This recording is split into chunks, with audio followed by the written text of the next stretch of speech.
भी कहा हमारे संयोजक जी ने, जो मुझे खोज के लाए हैं उनमें एक ये भी है।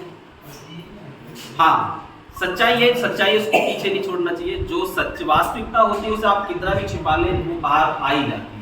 उनमें से खोजने वाले एक ये भी है, दूसरे हमारे बारे में ज्ञान जी बैठे हुए हैं, और बाकी आप लोगों से इतना प्रेम मिला, वो कभी कभी मैं इतना गदगद हो जाता हूँ कि कभी कभी रात को 2 बज जाते हैं और आंखों में नींद नहीं होती। और सबसे चीज अच्छी खूबसूरती होती है, जैसे हमारे कुलदीप भैया बैठे, ये लोग रात को पता नहीं लगता नहीं कि सोते हैं क्या करते हैं, भगवान जाने ही। अगर कोई समस्या है, कोई चीज है, तो तुरंत अगर मैंने डाला है तो IT सेल प्रदेश, और अभी बड़ा अपने आप को खुशनसीब समझ रहा हूँ इन लोगों की बदौलत से ही, अपने आप लोग साथियों की बदौलत से, अभी उन्होंने मुझे एक राष्ट्रीय स्तर का IT सेल है, ग्रुप है, उसमें जोड़ा है। वहां तो गजब होता है, गजब, बिल्कुल एकदम इतना गजब होता है कि वहां कोई सोता ही नहीं है। आप अगर मेरे उस ग्रुप को, कुलदीप भैया भी जुड़े हुए हैं, आप उस ग्रुप को खोल के देख लें कि शायद ही दिन का कोई घंटा होगा जहां 4 से 6 मैसेज ना आते हों, कम से कम बता रहा हूं। ये लगन, ये जज्बा है। और साइकिल यात्रा की बात हुई, उससे पहले थोड़ा सा पीछे चलते हैं, हम बात करते हैं थोड़ी सी अपनी NPS निजीकरण भारत छोड़ो यात्रा की। बड़ा मन में जज्बा था हमारे कि भाई कहीं से कोई ऐसी चीजें मिले, क्योंकि हमने माता के वैष्णो देवी की यात्रा बहुत की थी, तो 2-2, 3-3 दिन पैदल चलने का बड़ा अनुभव रहा। तो माता की शक्ति रही या माता जिसने जन्म दिया उनकी शक्ति रही, आप लोगों का प्रेम रहा, पता नहीं कौन सी शक्ति थी, कौन सी लगन थी कि कभी हमने इतने बड़े आंदोलन में कभी प्रतिभाग नहीं किया। और उस दिन बस झोला तैयार रहा हमारा। उस दिन झोला ऐसे तैयार रहा कि हमसे कहा जाने लगा कि वहाँ कुछ ऐसी समस्या आई कि कुछ साथी थे, तो उनसे वो कुछ किसी कारण बस पारिवारिक समस्या रही, उनकी कुछ भी समस्या रही, वो किसी कारण से वो इधर उधर होने लगे। तो हमारा पास फोन आया, तो पूछा गया कि आपके क्या इरादे हैं। हमने कहा वही इरादे हैं जहां से हमें पेंशन मिलेगी। बोले आइए, हमने कहा बिल्कुल आते हैं। और यकीन नहीं था मुझे भी, जब मंच पे बैठे नीरज त्रिपाठी जी ने, माननीय नीरज त्रिपाठी जी ने हल्का सा हाथ से इशारा किया, बोले क्या करना है। मगर करना क्या, पेंशन के लिए जो कुछ करना पेंशन के लिए करना है। बंधु जी बैठे हुए बोले चलना है, मगर आपका आदेश सर माने। हमने अपना बैग जितना भी था, हम वैसे हल्की फुल्की तैयारी से, पर लेकिन पूरे दिमाग से नहीं गए थे। बिहारलाल जी गाड़ी में हमारा बैग वो रखा था, बिहारलाल जी बैठे हुए। हमने उसी आधी अधूरी तैयारी से 3 जोड़ी कपड़े और जो इनरवियर वगैरह होते वही थे, टॉवल पड़ा हुआ था, बाकी कुछ नहीं था। अब हम यहाँ से कानपुर देहात से नगर तक यही चीज सोचते हुए गए कि आगे जाया कैसे जाएगा। पर लेकिन वो कहते हैं ना कि अगर आपके इरादे नेक हो, आप में सच्चाई हो, तो ईश्वर आपके साथ होता है। और ईश्वर के रूप में हमारी टीम कानपुर देहात की हमें मिली। कहाँ मिली? कानपुर नगर जाके। बोले हम भी चल रहे हैं। फिर हम इतने खुशी से कूदे कि क्या बात है, मजा आ गया। और इन लोगों ने बिल्कुल सही कहा है।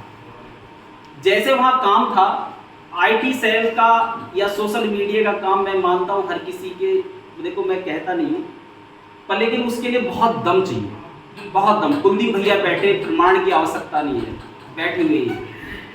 क्योंकि 7-7, 8-8, 10-10 दिन आप लोग साइकिल में चल रहे, ना सोने का पता, ना खाने का पता, आगे क्या हो क्या नहीं, वही मेरे साथ हो रहा था। और उसमें मेरा पूरा सहयोग मेरी कानपुर देहात की टीम ने किया कि मैं जब, बिल्कुल सही कहा, जब लोग सब खाना खा रहे होते थे या पानी पी रहे होते, मेरे हाथ में कैमरा होता था, मोबाइल लेके मैं घूम रहा होता। पर लेकिन जैसे ही मैं हटता था, मुझे खाना भी मिलता था, पानी मिलते थे, औरों से ज्यादा मिलता था।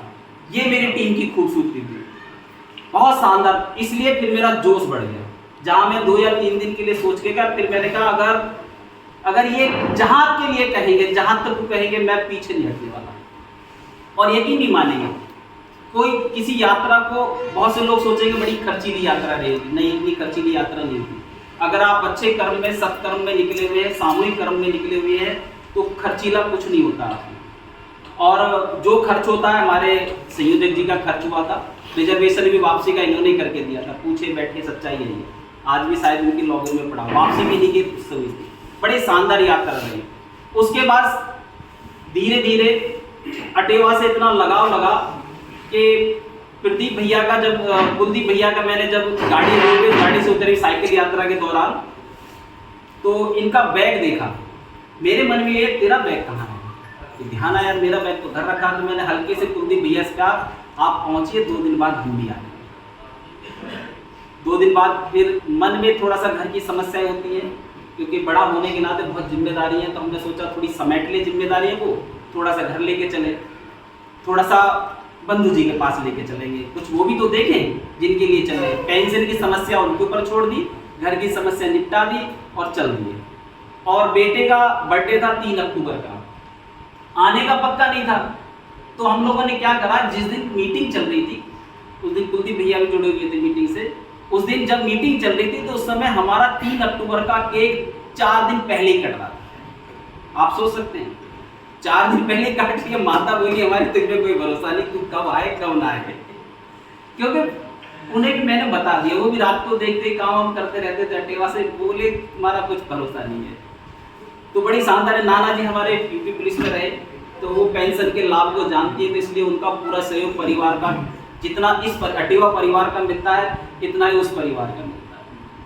और दिल्ली के तो कहने क्या, गजब ढा दिया, गजब गजब जिसे कहते हैं गजब। जब 2 या 3 दिन पहले बैठा गया, मीटिंग में लगा कि कितने लोग आ जाएंगे, बोले किसी को कोई आइडिया नहीं, कोई 1 लाख बताए, कोई 2 लाख, कोई 4 लाख, कोई 5 लाख, किसी को कोई आइडिया नहीं था कहाँ कितने आएंगे। सुबह के टाइम जब हम लोग घुसे, मैं यार इतने कहाँ आएंगे, वापस आएंगे, अब उसके फिर दोबारा खाना पानी अपना फिर दोबारा खा के चले गए, क्योंकि उसी की बराबर व्यवस्था थी रुकने के लिए। तो हम